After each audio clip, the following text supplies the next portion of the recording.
Hey y'all, it's your girl Miss Ray, and today I'm coming to you to talk to you about, is kingdom marriage real or fake? Right?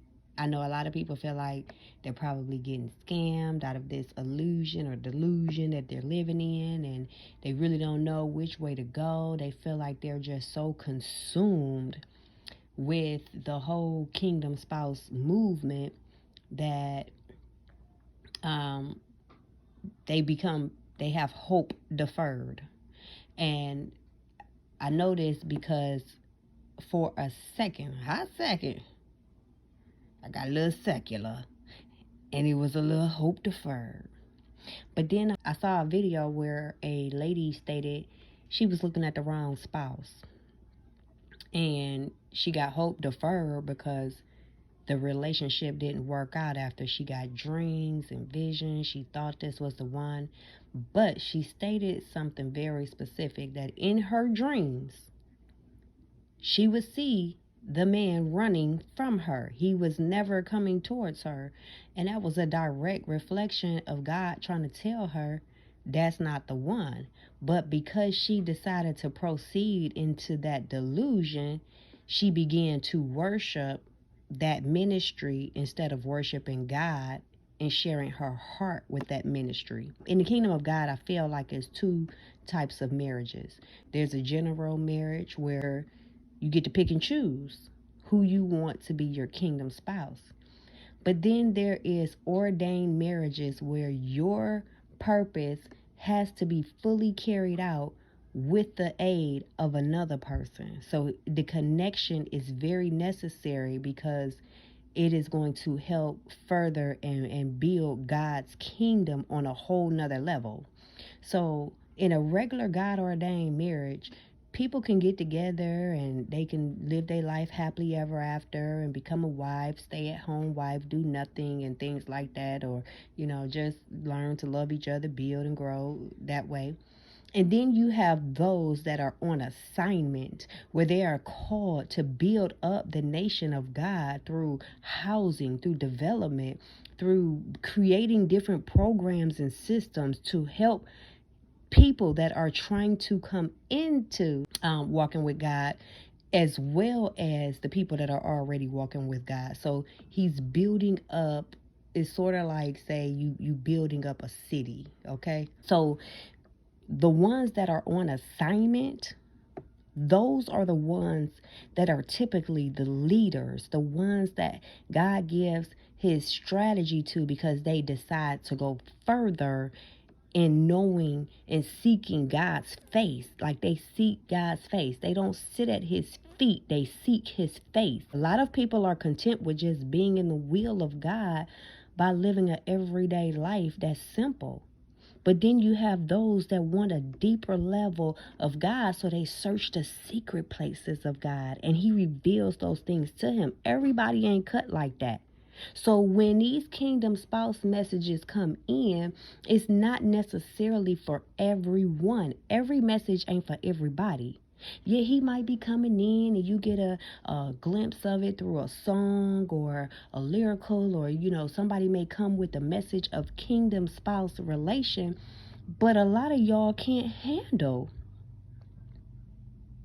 a kingdom ordained assignment like that.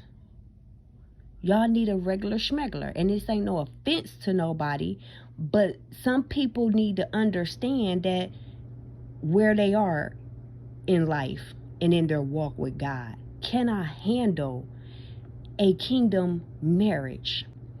I have a friend that I was talking to, and just listening to my friend speak, okay, it's a male. However, listening to him speak on a level of healing, being friends with someone for years and then looking at where they were when you first met them, and then the conversation that they speak today, the growth, the elevation, the energy that they project when you are around them. Sometimes that energy is so strong that it makes you feel unworthy because you lack to do the work within yourself to be on that same frequency. I mean, speaking with him, it's like it helps to pull you up, but at the same time, if your energy is low, it will help to pull you up because you want to be around them, but you know you can't handle being in a relationship with that person because y'all just not at the same place. Like, you know, you'll be like, I know I ain't ready. And a lot of y'all, if y'all were really presented with your kingdom spouse, y'all wouldn't be ready for the task. And not so much because the other person will be elevated far greater than you, but sometimes the other person can be so much more lesser than where you are in your walk in Christ. They may still be operating in prodigal mode, and usually the ones that's operating in prodigal mode and that's having a hard time getting out of it, they can be used by God too. God has used drunks, killers, drug dealers, you know what I'm saying, fishermen. God used anybody when he want his will performed. He's using people that are willing. That's why it's called a will. That's the ones that's not stubborn. So God led me to Hosea chapter 1 and verse 2. And some of y'all ain't ready for this today, but I'm going to give it to you anyway because God wants y'all to know the truth, because y'all are idolizing kingdom marriages and y'all are indulging yourself in kingdom marriage messages more than you're indulging yourself in God. At this level of healing in my life where I currently am, my goal is to give God my whole entire life, my whole entire heart. And the rest of my heart is only supposed to be shared with the world, shared with your kingdom spouse. We have a problem where we get into relationships and we ready to give our whole heart over to that person and we make that person our God. You have to learn how to give your whole heart to God and share it with others, just as you would for somebody you have compassion for that you are wanting to help. You're sharing your heart with them because you understand and you sympathize with them and you feel for them. And then the same with the kingdom spouse. You're sharing your heart with them because you're opening it up and you're coming into vulnerable places, but it's really for this assignment. It's with purpose. It's not to sit there and say, oh, so-and-so did this to me. Oh, I feel this way. It's not for y'all to just sit in your emotions and you become a nagger. No, it's to move, to take action, to build the kingdom further. You got to create the highways to get to the destination. This is uncharted territory that you're walking in. So if you don't create the space as a leader, that highway, so that others can get to the foundational place where they can start building, we'll never arrive, right? It takes those godly assigned marriages and it's probably like more like struggle love. You know what I'm saying? In some cases, it's going to be that struggle love because you're going to be dealing with people that still have fleshly desires and still operate in a flesh. And we have to build each other up out of that, right? But Hosea chapter 1, verse 2. And it says, when the Lord began to speak through Hosea, the Lord said to him, go marry a promiscuous woman and have children with her. For like an adulterous wife, this land is guilty of unfaithfulness to the Lord. That was the New International Version. I love to read from the Message as well because that Message, oh my goodness, that Message Bible is something else. And I'm going to read it to y'all from the Message Bible so that y'all can really get an understanding about what it says. Hosea chapter 1 verse 2 in the Message Bible says, the first time God spoke to Hosea, he said, find a whore and marry her. Marry this whore, the mother of your children. And here's why. This whole country has become a whorehouse, unfaithful to me, God. And verse 3 explains that Hosea did it. So,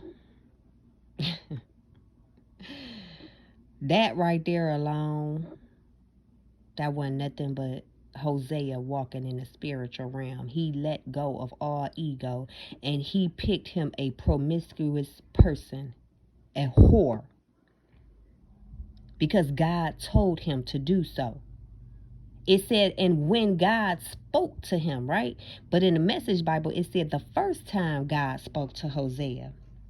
I'm going to tell y'all something right now. All the messages that you think you're hearing from God about kingdom spouse messages, it don't pertain to a lot of y'all. I'm telling you, it don't pertain to a lot of y'all because God ain't even spoke to you about no kingdom marriage to begin with. He might have put it on your heart so that you can work towards that desired area and build your character and build yourself up to get to that place, but it is not about to come in the near future for so many people because your heart is stubborn. You won't even take the easy things of embarrassment when God tell you to do his will. Think about how God might have told you to do something last year or 6 months ago or 5, 10, 15 years ago. And you said, no, I ain't doing that, Lord. I feel uncomfortable doing that. I ain't do it. Get somebody else to do it. You know how y'all do when y'all don't want to do something because you think it's going to cause ridicule and embarrassment unto you, which is your ego operating instead of saying, I know that's the right thing, that I know God ain't going to lead me astray. You say, God, no, I don't feel comfortable doing that. And at that moment, God got silent on you because you couldn't do that. And he had to find somebody else to perform his will depending on how far back he done told you to do it. Now, if he done told you yesterday to do something, you probably still got time to go on and do it. You know what I'm saying? Or he told you something 3 months ago and you ain't did it. You probably got a little time. I don't know. You have to take that back with God. However, y'all are sitting in hope deferred because you think God is talking to you and it's really familiar spirits that are talking to you and making you think and give you this illusion that somebody else is your spouse. It's not God talking. He got silent when he asked you to do his will first and you was like, no, I don't want to do that. Give me something else to do. He said, no, I want you to do this. It made you so uncomfortable, whether it was to pray for somebody or whether it was to forgive somebody or whatever it was that he told you to do to complete his will. He got to give you his will first. And if he can't trust you, why would he give you his son or his daughter, the apple of his eye, for you to play with and fumble the bag? You can't even be obedient to the instruction that he gave you to make you a better person. Hosea was walking alone in his purpose. He probably was showing God how he was faithful and uplifting the world and being a better person and focusing on growth and elevation, that God finally came to him and said, I could trust him. You know, we go from being God's slave to being God's friend, right? So once we go from being God's slave to God's friend, that lets us know God can trust us. So he could trust Hosea. And he told him, go find a whore and marry her. And he did just that. Y'all be sowing y'all ego. Nah, man, I ain't about to go find no whore and then everybody had her. Or, you know, he community property. I ain't about to deal with him. He got a cheating problem. They got this. They got that. Like, we bring up all of their flaws and we look at now the person with the flaws that can't correct their flaws is probably the counterfeit. Oh, and the person that's getting their life on track, that's the one that I'm supposed to marry. And God ain't told you nothing. The one you supposed to marry is over there stuck, messed up in their flaws, and you won't even pray and fast and help them get out of that situation because you praying for this man that's developing over here for his flaw, for his whore. Hello? Is y'all listening? What does it mean to be promiscuous?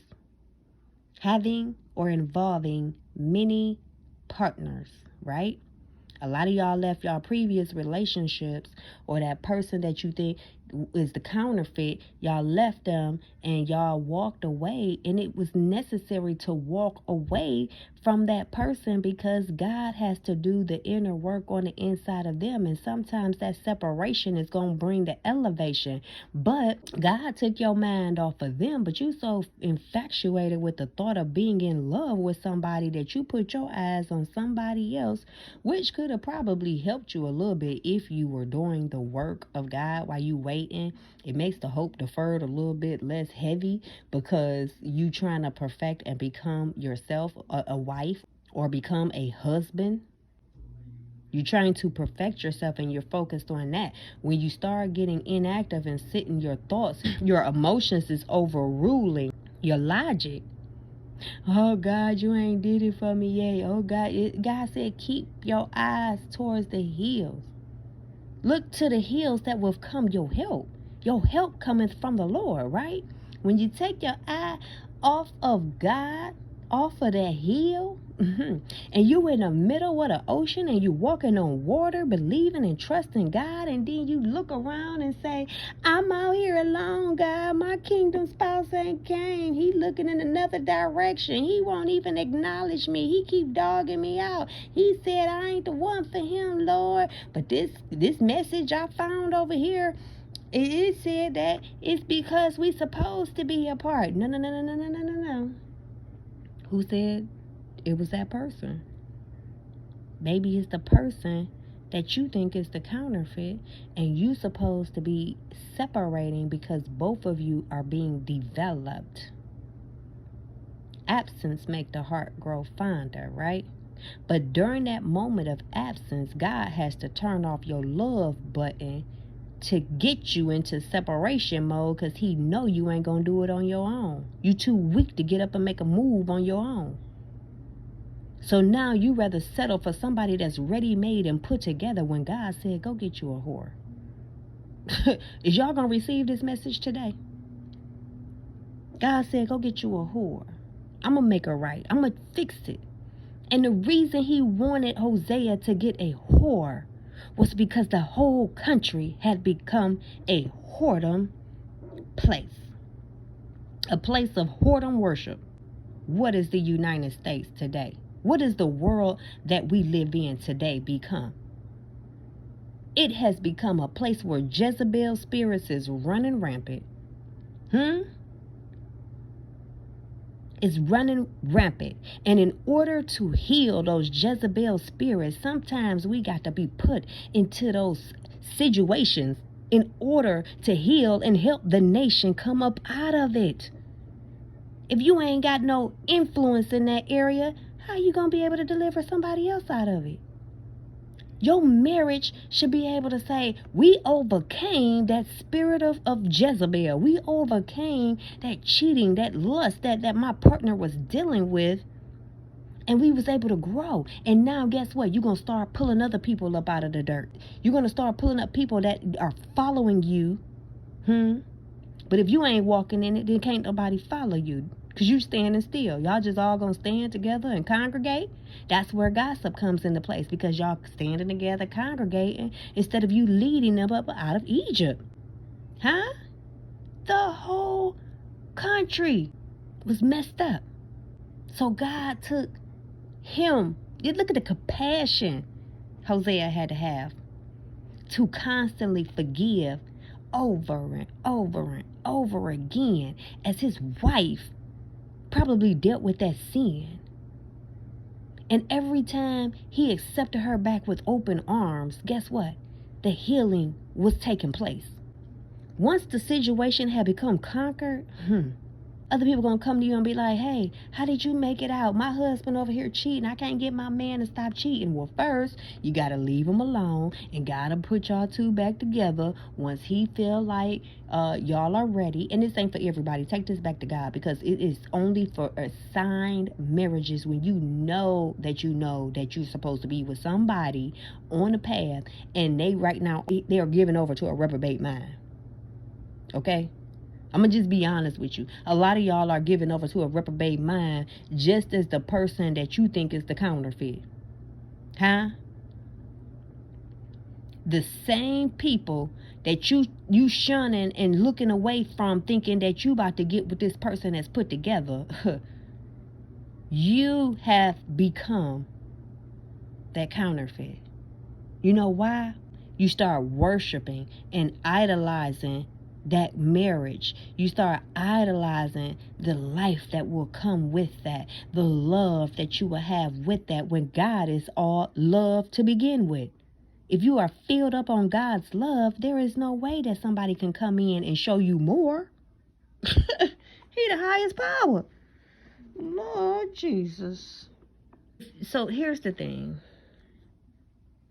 Our job in life is to use the tools that are available to us at the moment. And the tools that are given to us at the moment are really the ability to take action. We have to become the source of what we're seeking. Focus on becoming what you're seeking. When you focus on becoming what you seek, then you allow the kingdom marriage to take place. But a lot of y'all think y'all have arrived. Oh, ain't nothing wrong with me. I'm waiting on him. He probably over there with a prodigal state. You don't even know, because God didn't separate you from everybody, and you just sitting up there getting angry. And then when hope deferred kick in, now you just want to go on a whole dating spree because you gave up trust in God. And you think, well, I'm just going to get out here. I ain't about to keep waiting around. I'm getting older, or I'm getting this. No. God still has a promise to be fulfilled. And if you marry the wrong person because of your lust, then you forfeit your throne. So if you operate in a place where you get out of your ego and you learn to examine your own heart and say, Lord, search my heart and prepare me for this marriage, and you focus on becoming a better person through acts and habits and patterns that you create for yourself. What if your husband loves to eat? You need to get in that kitchen and learn how to cook. What if your spouse is like into fitness and you still out of shape? That's the person that you like, oh, nah, that ain't my type. When God is giving you what you need, it ain't always about the looks. Looks fade. You looking at the person that's performing at a high peak place, and you sitting over there stagnant, staring away, and you sitting still talking about, God, I'm gonna wait for God to bring us together. God, you ain't did it yet. He looked like he getting it together over there, and I'm perfect now. I'm sitting over here waiting my perfection. No. If you sitting still, you are far from perfect. And that's just being real with y'all. These kingdom marriage messages is not to be taken lightly. It ain't for the weak.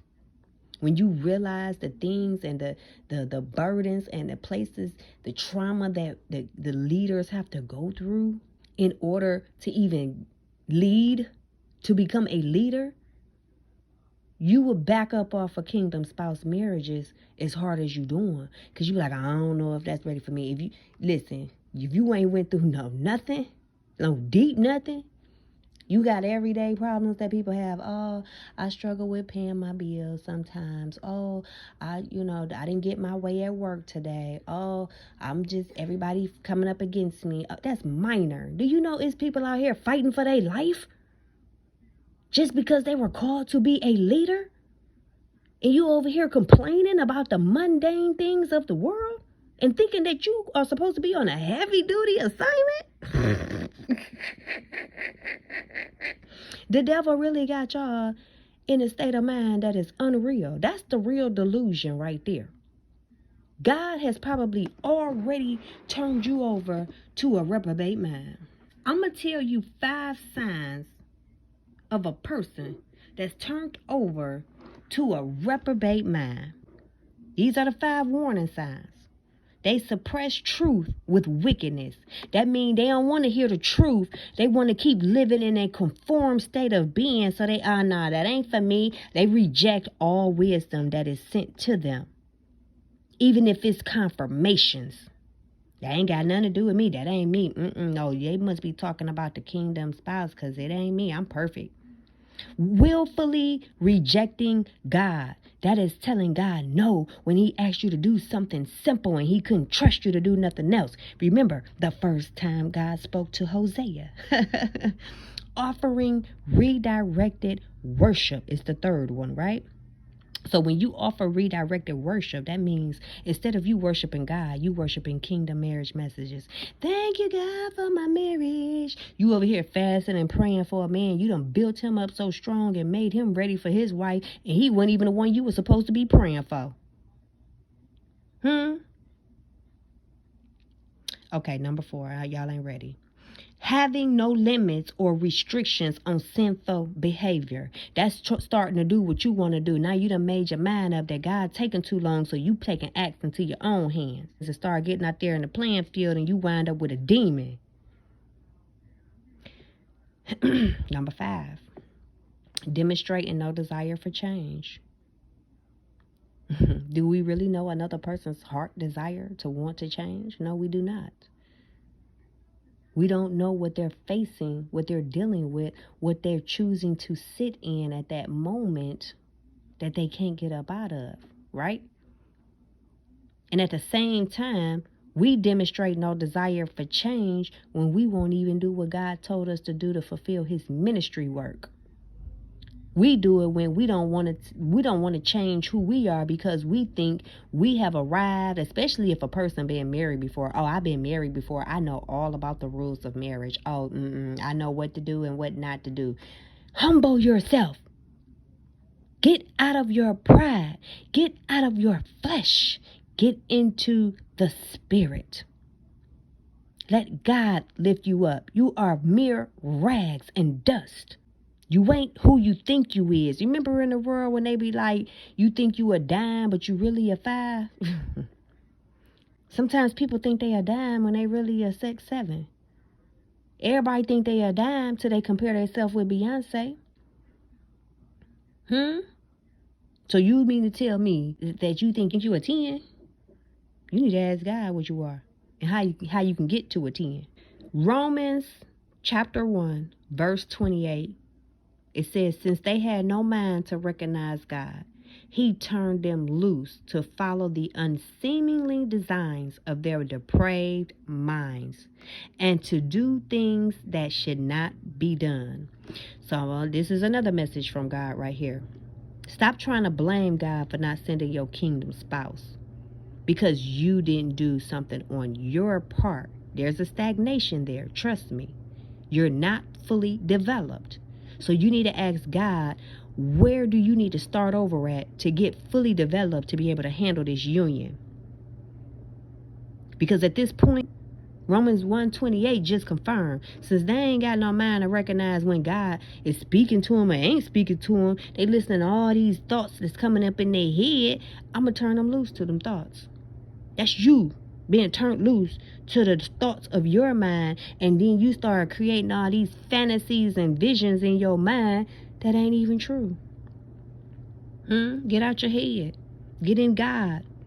Get busy doing his will, and as you do his will, you'll be who you need to be in order to receive who you want to receive in your life. Till next time. Give your mind back to Christ. Renew your mind daily. Go to God about this message and any other message that you hear. I don't care where it's from. Till next time, let's grow.